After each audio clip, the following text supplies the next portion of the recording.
Hi guys, it's Dr. Varun. Now, have you ever wondered whether you might be suffering from anxiety? Well, in this video, I'll give you just 2 questions to help you decide whether that might be the case or not.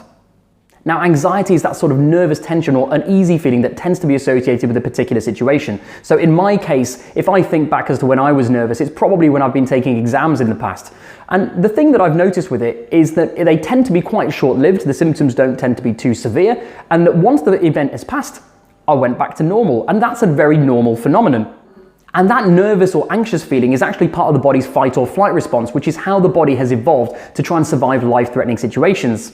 Now, it's called the fight or flight response because the release of hormones like adrenaline or cortisol physically prepare the body to either fight the problem or to run away from it. But either way, the aim is to simply survive longer.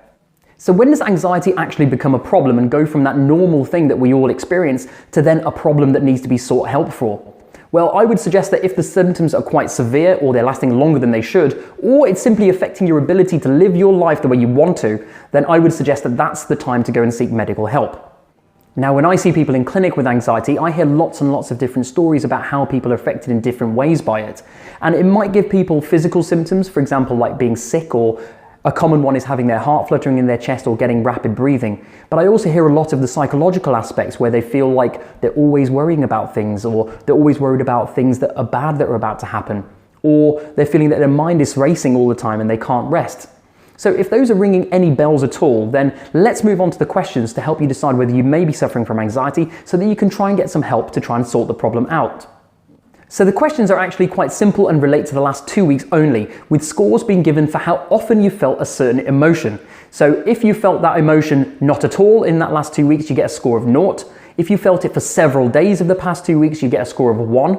If you felt that way for more than half the days of those 2 weeks, and more than 7 days, then you'd get a score of 2. And if you felt it for nearly every day, then you'd get a score of 3.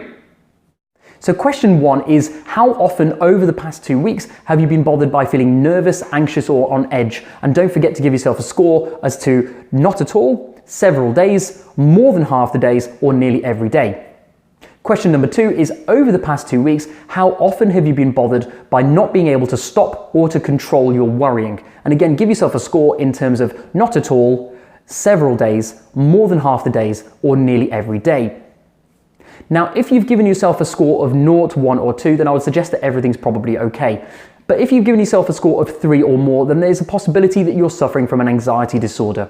Now, as I mentioned in the video that I did for a depression test, I didn't create this video to try and scare people or make people anxious. And I'm aware that people who maybe feel a little bit nervous, knowing that they could have an anxiety disorder, would probably make them more anxious. But that was not the purpose of this video. The purpose is to try and inspire you to go and see your doctor to try and get the problem addressed. The way I would look at it is that if you didn't do anything about it, then the chances are that your life would probably be exactly the same as it's been in the past, which I'm guessing, if you suffer from anxiety, wasn't entirely enjoyable. But if you do something about it, then at least you're opening the possibility to try and improve it. And I think that is the purpose of this video. So please book an appointment to go and see your doctor, and you never know what might actually happen. At this point, I'd like to signpost some brilliant charities that I've mentioned in my depression video, which are Sane, Mind, and Rethink Mental Health, who do brilliant things for anyone with mental health problems. So please check out the links in the description below for them.